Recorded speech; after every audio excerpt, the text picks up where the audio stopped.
تو وہ یہودی ہو کے مرے, عیسائی ہو کے مرے, مجھے اس کی پرواہ نہیں ہے. کہ وَلِلَّهِ عَلَى النَّاسِ حِجُّ الْبَيْتِ مَنِ اسْتَطَاعَ إِلَيْهِ سَبِيلًا, اللہ کے لیے لوگوں پر لازم ہے کہ جو بیت اللہ جانے کی استطاعت رکھتے ہیں وہ بیت اللہ کا حج کریں. آگے قرآن کے الفاظ دیکھو, وَلِلَّهِ عَلَى النَّاسِ حِجُّ الْبَيْتِ مَنِ اسْتَطَاعَ إِلَيْهِ سَبِيلًا وَمَنْ كَفَرَ فَإِنَّ اللَّهَ غَنِيٌّ عَنِ الْعَالَمِينَ. جو انکار کرے گا تو اللہ تمام جہان والوں سے غنی ہے. کیا مطلب, بہت بڑی دھمکی ہے. مفتی طارق مسعود کے بیانات کے لیے مفتی صاحب کے آفیشیل چینل مفتی طارق مسعود سپیچز کو سبسکرائب کریں. مفتی صاحب حج کی فضیلت اور نہ کرنے کے وعید. ایک روایت میں آتا ہے کہ جو حج جس پر لازم ہوا وہ حج نہ کرے تو وہ یہودی ہو کے مرے, عیسائی ہو کے مرے, مجھے اس کی پرواہ نہیں ہے. اور قرآن کے الفاظ دیکھو کہ وَلِلَّهِ عَلَى النَّاسِ حِجُّ الْبَيْتِ مَنِ اسْتَطَاعَ إِلَيْهِ سَبِيلًا, اللہ کے لیے لوگوں پر لازم ہے کہ جو بیت اللہ جانے کی استطاعت رکھتے ہیں وہ بیت اللہ کا حج کریں. آگے قرآن کے الفاظ دیکھو, وَلِلَّهِ عَلَى النَّاسِ حِجُّ الْبَيْتِ مَنِ اسْتَطَاعَ إِلَيْهِ سَبِيلًا. آگے کیا الفاظ ہیں, وَمَنْ كَفَرَ فَإِنَّ اللَّهَ غَنِيٌّ عَنِ الْعَالَمِينَ. جو انکار کرے گا تو اللہ تمام جہان والوں سے غنی ہے. کیا مطلب, بہت بڑی دھمکی ہے کہ جو نہیں آئے گا نا استطاعت کے باوجود, اللہ کو اس کی کوئی ضرورت نہیں ہے. یہ جب دھمکی کے الفاظ واضح نہیں ہوتے نا, مبہم ہوتے ہیں, تو بلاغت کا قاعدہ ہے کہ یہ دھمکی چھوٹی نہیں ہوتی بلکہ بہت بڑی ہوتی ہے. تو اللہ کہہ رہے ہیں مجھے پھر تمہاری ضرورت, مجھے تمہاری کوئی ضرورت نہیں ہے. تو اسلام کا ایک رکن ہے. آج کیا ہوتا ہے, میں حج پہ جب گیا تھا, افسوس کے ساتھ کہنا پڑتا ہے کہ سارے بڈھیاں آ رہی ہوتی ہیں حج کے لیے. ٹھیک ہے, اللہ ان کو اس عمر میں توفیق دے رہا ہے, اچھی بات ہے.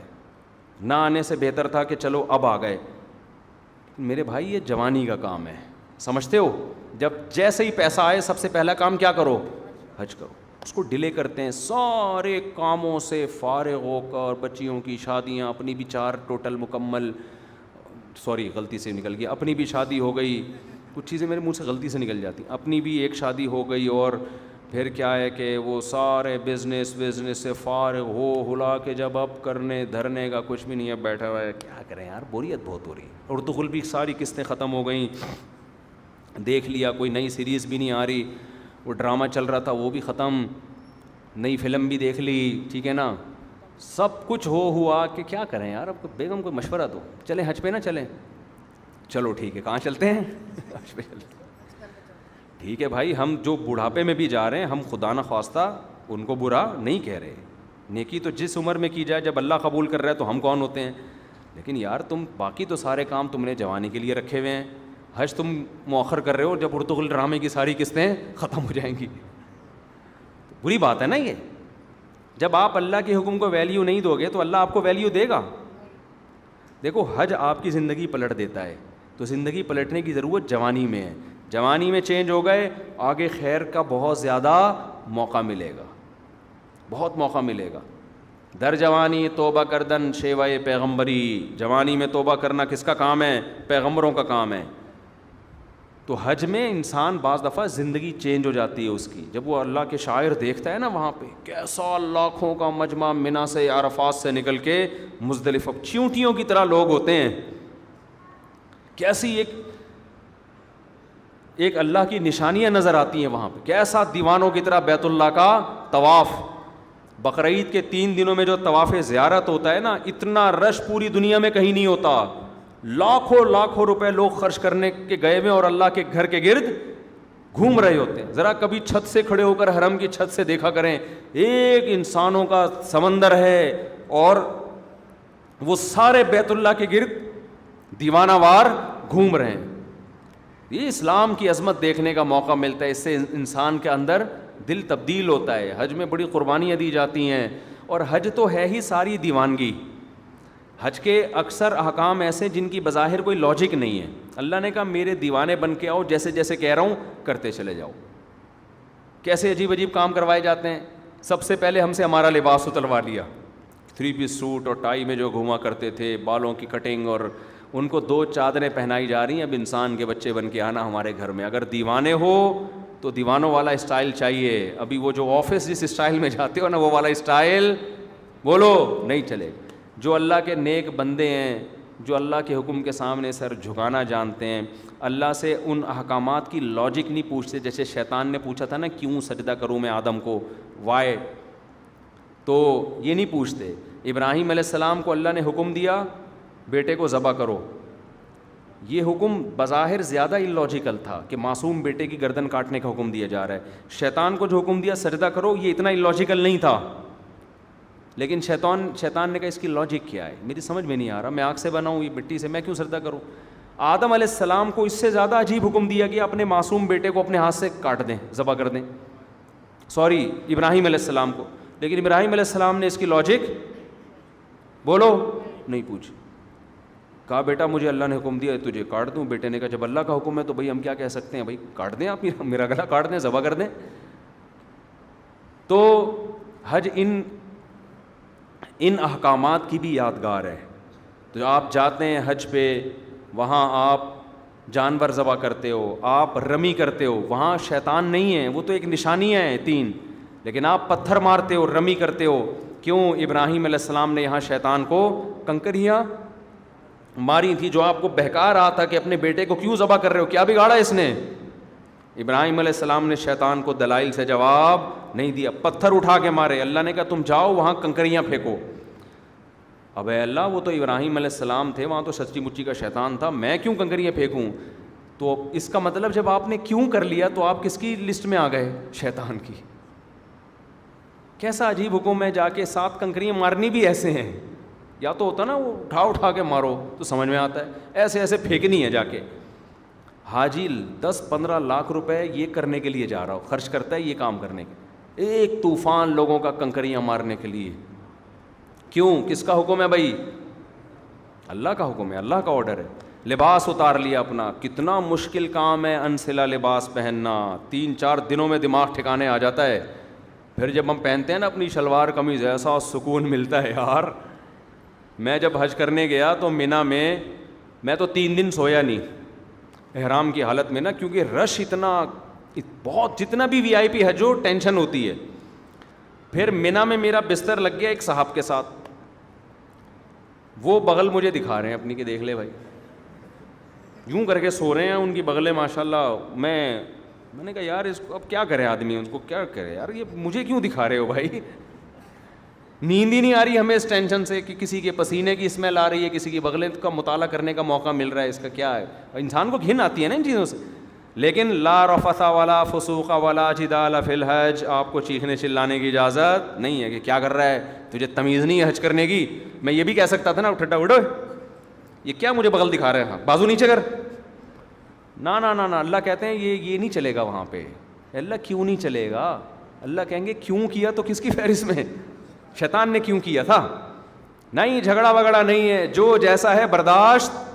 ٹریول ایجنسی آپ کے ساتھ ظلم زیادتی کر رہی ہے, چپ, آ کے پھر کلاس لو ان کی. یہاں پہ ٹریول ایجنسیاں بڑی ہوشیار ہوتی ہیں, ان کو پتہ ہے آنے کے بعد کون پوچھتا ہے, ٹھیک ہے نا.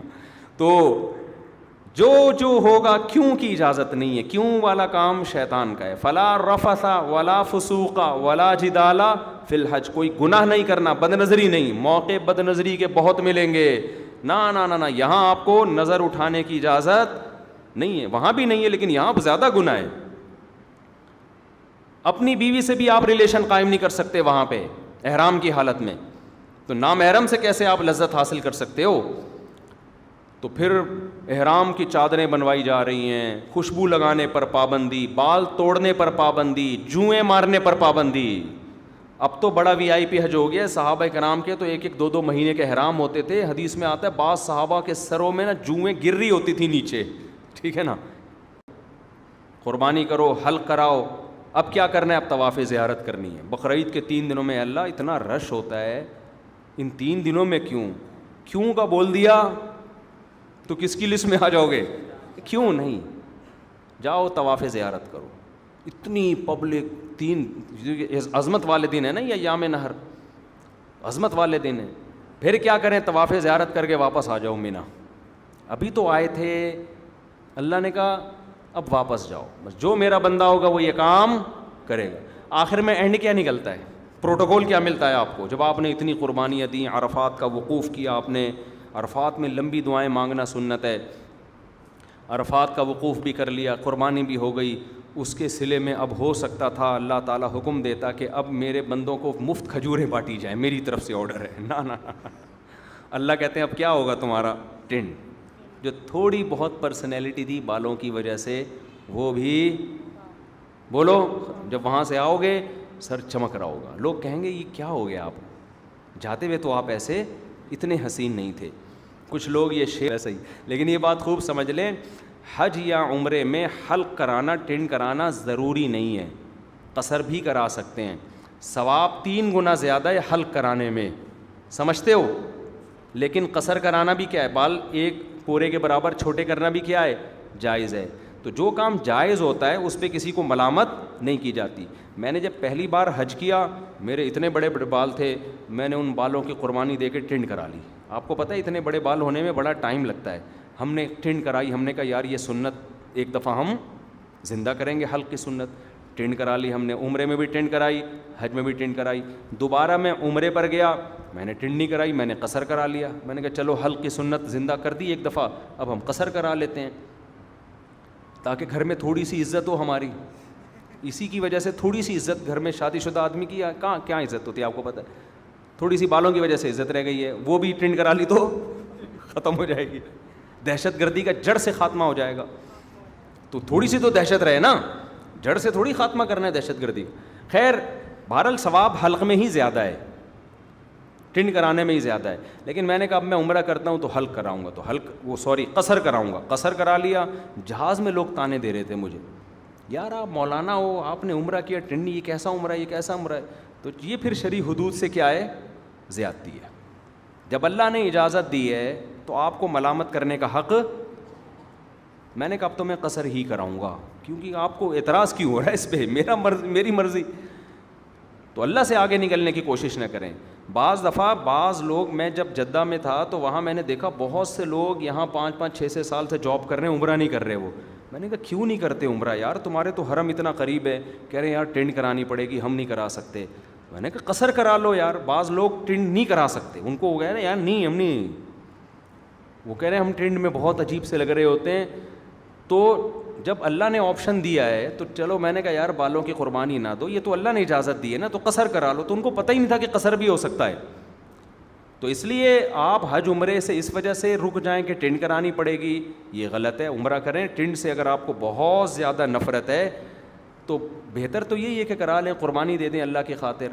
لیکن اللہ نے آپشن دیا ہے کس کا, قصر کا بھی آپشن دیا. ایک پورے کے برابر بال چاروں طرف سے کاٹ لیں تو بھی ٹھیک ہے. سمجھتے ہو؟ تو آئندہ اگر میں گیا تو میرا ارادہ ہے قصر کرانے کا, کہ قصر کرا لوں گا. تو ایسا نہ ہو میں عمرے سے یا حج سے آؤں, آپ بولیں یار یہ تو ویسے جیسے گئے تھے ویسے, تو آپ کو اعتراض کا حق نہیں ہے. میرے بال, میری ٹنڈ, میری مرضی, میری جیب کے ریال پیسے, میں ٹنڈ کراؤں یا میں قصر کراؤں. ہو سکتا ہے ٹنڈ کرا لوں میں کہ یار قربانی دے دو, دہشت گردی کا جڑ سے خاتمہ کر دو, ایسی کی تیسی, بعد میں دیکھیں گے ہوتا کیا ہے. ہو سکتا ہے یہ بھی ہو جائے, ہو سکتا ہے قصر کر لیں.